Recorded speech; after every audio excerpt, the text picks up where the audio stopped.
வணக்கம் நண்பர்களே. தமிழகத்தில் உள்ள புகழ்பெற்ற ஜோதிடர்களை நாடி இப்போ இருக்கிற அரசியல்வாதிகள் சென்று கொண்டிருக்கிறார்கள். எதற்காக? காலமும் கட்டமும் இரண்டும் சரியாக இருந்தால்தான் ஒருவர் வெற்றி பெற முடியும் என்ற ஒரு ஆழ்மன நம்பிக்கை அத்தனை பேர்கிட்டையும் இருக்குது.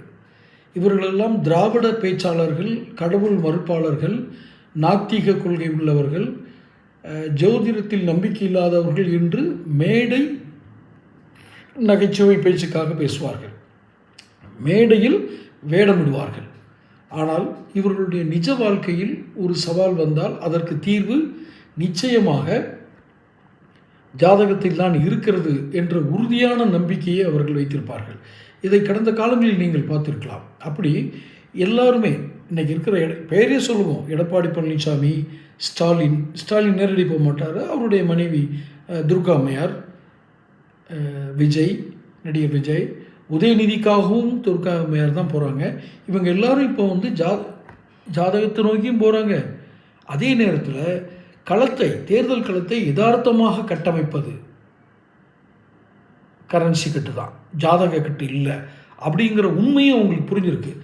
ஸோ ஜாதகத்தை ஓரளவுக்கு நம்பிக்கணும், கரன்சியை முழுசாக நம்பிக்கணும்.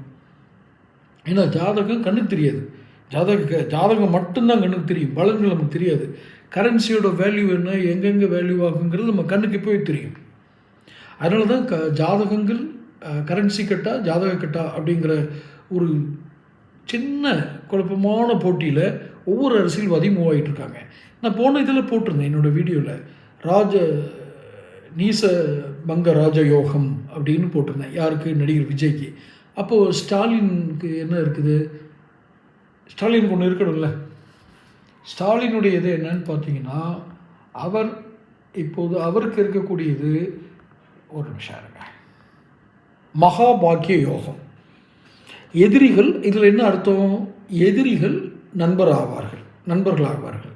அப்படின்னா அவரை முரண்டு பிடிச்சிட்டு இருக்கவங்களாம் நண்பர்களாகிடுவாங்க. வெற்றி பெறுவாரா? அது வேறு விஷயம்.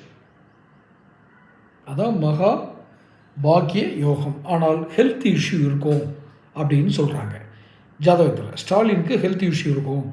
அப்போ அவங்க உதயநிதிக்கு எதிர்காலம் எப்படி இருக்குது, ஜாதகத்தை வச்சு பார்த்துடலாமா அப்படின்னு கொண்டு போகிறாங்க.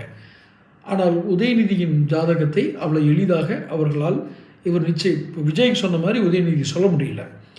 உதயநிதிக்கு போய் ஜாதகம் பார்க்க வேண்டியதே இல்லை, நம்மளுக்கே தெரியும். போன முறை ஏதோ அவருடைய சேர்ப்பாங்களாம் சேஃபான தொகுதி. இப்போ அவர் விரைத முடிவுலாம் எடுத்திருக்காங்க. தொடர்ந்து பார்ப்போம். ஜாதக